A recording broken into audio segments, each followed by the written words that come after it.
안녕하세요. 부천 마음으로 만드는 머리 소년 뉴라 원장입니다. 자, 오늘은 헤어 디자이너 이제 뭐 후배들이죠. 헤어 디자이너가 취업 전에 준비해야 될 6가지 오늘 한번 체크 한번 해보겠습니다. 자, 첫 번째 원하는 미용실을 찾기. 이제 보통 이제 취업을 하기 위해서 커뮤니티나 뭐 이런 뭐 사이트, 미용 사이트 관련된 부분에 구직 등록이라든가 뭐 이렇게 많이 올려놓죠.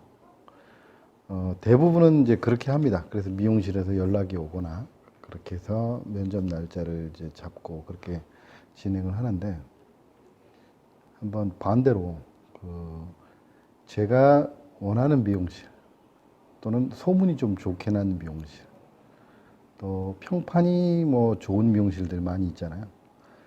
그런 미용실의 리스트를 뽑아서 제가 직접 전화를 한번 해보는 겁니다. 물론 뭐 취직하기 전에 여러 가지 어떤 사항들이 있죠. 뭐 거리가 좀 가까워야 되고, 그 다음에 이제 뭐 그 미용실의 어떤 특징들, 브랜드샵이라든가 뭐 여러 가지가 있는데, 뭐 개인적으로 좋아하는 미용실을 골라서 직접 전화해서 관리자나 원장님한테 TO가 지금 있는지 또는 관심이 있는지, 제가 만약에 이제 관리자나 그 관련된 미용실의 원장이라면은 직접 전화 오시는 그 미용사 분들을, 지금 만약에 우리 미용실에 TO가 차 있을 수도 있잖아요. 메모를 따로 해놓을 것 같아요. 그래서 제가 필요할 때 전화를 드릴 수 있을 것 같아요. 이제 그만큼 이게 이제 좀 자기가 주도적으로 미용실 직접 찾아가지고 나서는 거죠. 보통 뭐 저한테 오는, 그러니까 개인적으로 봤을 때 미용사한테 오는 전화들 중에 뭐 제가 마음에 안 들 수도 있지 않습니까? 그래서 마음에 드는 쪽을 직접 찾아가지고 연락드리는 거 좋은 방법이라고 생각합니다. 자, 이제 원하는 미용실을 예를 들어서 찾았어요. 그럼 제가 준비할 거는 뭐가 있느냐? 이력서를 준비를 해야 되죠. 그 다음에 자기소개서. 자기소개서 같은 경우는 요즘에 개인적으로 준비하시는 분들 중에 자기소개서 아주 깔끔하게 잘 써가지고 오시는 분들도 있습니다. 좋은 점수를 받을 수 있는 가능성이 높기 때문에 타이핑 또는 뭐 자필로 쓰셔도 괜찮고요. 깔끔하게 사진까지 부착해서 이력서를 준비해서 면접 당일날 보여주신다면 좋은 평점을 받을 수 있을 거라고 생각을 해요. 간혹 이런 분들이 있어요. 그냥 뭐 A4 용지에다 대충 쓴 느낌, 뭐 사진 이런 건 없고요. 자기가 다니는 미용실에 언제부터 언제까지 다녔는지에 대한 어떤 기간은 써야 되는데 너무 간단하게 쓰신 분들이 있어요. 이런 분들은 사실 입사 초기에 커트됩니다. 뭐 입장을 한번 바꿔놓고 생각해 보세요. 본인이 하는 사업체 미용실에 그런 면접을 이력서를 들고 온다면 그 좋은 점수가 받을 수 있겠는지 역지사지로 한번 생각을 해보시면 돼요. 자, 그리고 이제 이력서까지 준비를 했으면은 이제 면접 인터뷰 날이 만약에 정해졌어요. 사실은 이날 많은 것이 결정이 됩니다. 그 미용실의 분위기라든가 어떤 매장 시스템이라든가 그 직원들이 만약에 있다면 직원들의 분위기 한꺼번에 다 볼 수 있는 가능성이 있어요.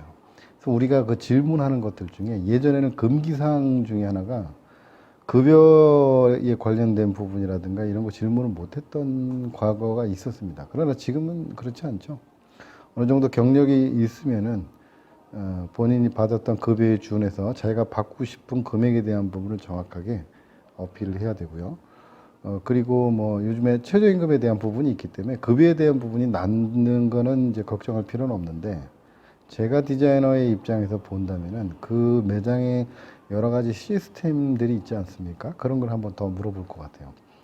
가령 뭐 휴무일이 어떻게 되고, 요즘에는 보면 대형 브랜드샵들 보면은 매장 자체에서 쉬는 것보다 로테이션으로 돌아가는 경우가 있는데, 먼저 선배 디자이너들이 쉬는 요일, 저 같은 경우는 선택의 폭이 좁을 수밖에 없어요. TO가 빠진 그 디자인의 휴일이라든가 그건 뭐 오히려 운 좋을 수 있겠죠. 다 선택한 나머지 휴일을 갖다가 선택을 할 수밖에 없기 때문에 휴무일, 그 다음에 이제 요즘에는 급여에 다 포함되어 있지만은 상여금의 형태가 어떻게 지급이 되는지 만약에 추가로 나온다면 그런 것도 궁금한 거는 물어보셔도 괜찮습니다. 후에 이런 조건이 있었다 없었다를 따지는 것보다 미리 제가 정확하게 그 정보를 알고 들어가는 것이 뭐 그런 것들이 내 마음에 들지 않는다면 입사가 되지 않을 수 있기 때문에 미리 얘기해 보시는 것도 좋아요. 그 다음에 식대, 요즘 같은 경우는 우리나라는 예전부터도 뭐 그런 적이 있었는데, 한 20, 30년 전에도요, 미용실에서 식대 주는 경우는 거의 없었어요. 지금의 문화가 이렇게 지금 바뀌어가고 있는데, 간혹 지금도 이제 급여가 오르면서 이 시스템이 바뀐 미용실들이 많이 있어요. 그래서 식대가 만약에 지급이 되면 어느 정도 이제 지원이 되는지, 만약에 지원이 되지 않는다면 예전에는 강남 일부 같은 경우에 있었지만은 명동이라든 강남 이대 이런 쪽에는 팁으로 그 당시 그쪽 문화에선 팁이 있었기 때문에 팁으로 점심을 해결하는 그런 경우도 있었습니다. 그래서 취업하실 때 뭐 이런 것들 뭐 이건 뭐 째째하다 쫀쫀하다 이렇게 생각하지 마시고요. 1번부터 10번까지 궁금한 건 정확하게 물어보시고 정확하게 확인하는 것이 필요합니다. 자, 그리고 이때 이제 또 얘기해야 될 부분이 뭐냐면은, 보통 브랜드샵 같은 경우는 매장 매뉴얼이 있어요. 디자이너가 지켜야 할 사항이라든가 여러 가지 어떤 매장 매뉴얼이 있는데, 매뉴얼을 확인하는 게, 그러니까 얘기가 어느 정도 진전이 되면 매뉴얼 확인을 꼭 해주시고요. 그 매뉴얼의 규칙, 이제 내가 따라야 될 것, 미리 체크해야 될 거 확인하는 필요가 있습니다.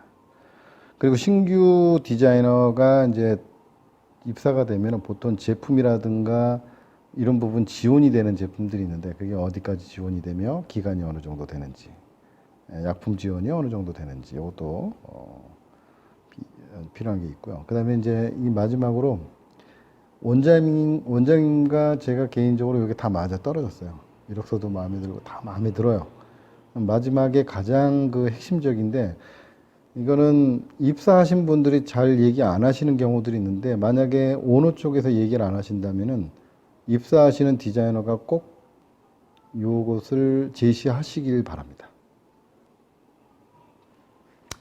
그게 어떤 거냐면은 보통 이제 일을 시작했는데 마음에 들지 않는 어떤 일들이 생기는 경우가 있어요. 제가 생각한 것보다 여기 신규 손님이 너무 없어. 또는 텃세가 너무 심해. 여러 가지 어떤 객관적인 일들이 생길 수 있죠. 그래서 수습 기간을 오너도 요구하는 경우도 있어요. 제가 이제 다음 편에는 오너 편이 얘기가 될 것 같은데 오너도 분명히 얘기하는데 들어가시는 직원의 입장에서도 수습 기간을 최하 3일에서 7일 정도 수습 기간을 정해달라고 얘기를 해주세요. 또 그 수습 기간 안에 그 서로가 좋은 거예요, 사실.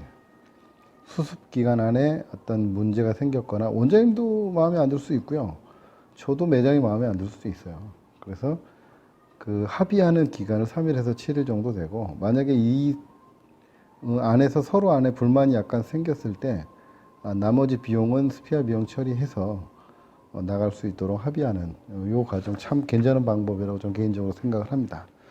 물론 뭐 요 일이 지났는데 너무 매장이 마음에 들고 재미있는 매장이라면 이제 정식 직원으로 소급해서 이제 넘어가시면 되기 때문에 이런 거 꼭 맞는 나와 맞는 매장 이제 찾아보는 과정이기 때문에 굉장히 중요하다고 생각을 합니다.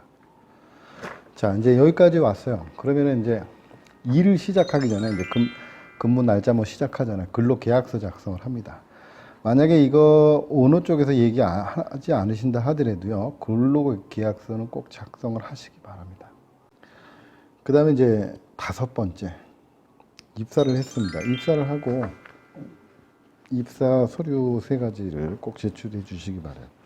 이력서는 이제 앞에 이제 같이 드렸고, 면허증 원본 확인하고 사본 제출, 신분증 원본하고 사본 제출, 이거 필요합니다. 이거는 이제는 기본 양식이 돼야 돼요. 예전에 이런 거 없었거든요, 사실은.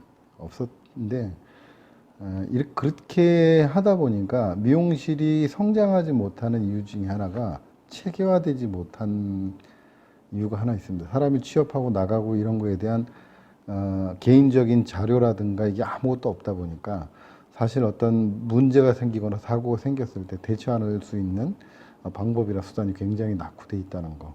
그래서 이거는 저한테도 좋아요. 그러니까 들어가시는 디자이너한테도 좋은 거예요.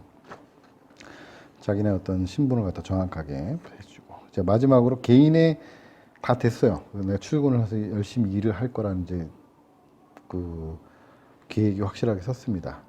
그럼 개인적인 이제 목표 설정을 체크하게 됩니다. 내가 이 미용실에 들어가서 1년 안에 어느 정도 매출을 올릴 수 있을 것인가.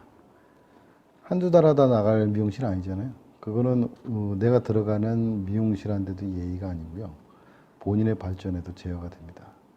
그래서 1년, 2년, 3년 내가 어떤 식으로 이 매장에서 매출을 갖다 끌어올려서 중간에 피치 못할 사정이 있다면 어쩔 수 없지만은 기본적인 계획은 매출을 성장시켜서 본인도 많이 급여를 받아가고 나 때문에 이 매장은 성공적으로 이끌어 갈 수 있는 기본적인 목표가 본인한테 있어야 돼요.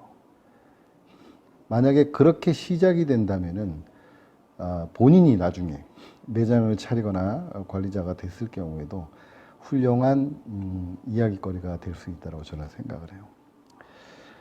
이게 사실 이 부분이 되게 중요해요. 그러니까 일을 할 수 있는, 지금까지는 일을 내가 들어가서 할 수 있는 미용실인가 아닌가를 갖다가 체크를 했다면은 지금 이 부분은 제가 일을 시작하는 걸 전제로 미용인으로서 얼마나 성장을 할 것인가를 이제 간접적으로 체크하는 부분이기 때문에 굉장히 중요합니다. 사실 뭐 이렇게 하고도 이제 입사 후에 개인의 게으름이나 나태함 때문에 지각 또는 뭐 무단결근, 특히 뭐 회식 후 무단결근 이런 거 많지 않습니까? 이런 것들, 그 다음에 뭐 미용실에서 일어나는 사건, 사고도 굉장히 많이 있습니다. 입사 1년 후에 나는 어느 정도 고객을 확보하고 어느 정도 매출을 올릴 수 있는가, 그리고 나의 급여가 얼마나 될 것인가. 굉장히 이게 만약에 제 그 시작하는 시점에서 설정이 되면은요, 같은 일이라도 너무 재미있게 일을 할 수 있습니다. 그러니까 한번 만들어 보시고, 미용업은 사실은 시작하면서 끝까지 직원인 경우는 없습니다. 어느 시점이 가면은 거의 99%는 직원 또는 관리자 입장으로 올라가게 되고요. 본인이 내가 만약에 오너라면은 나 같은 직원을 뽑을 수 있을 것인가, 이렇게 생각을 해보신다면은 문제는 오히려 더 간단하게 풀릴 수 있을 거라고 생각을 해요. 자, 이제 취업을 준비하시는 모든 분들에게 도움이 되는 영상이 됐길 바라고요. 도움이 되셨다면 좋아요, 구독 부탁드립니다. 감사합니다.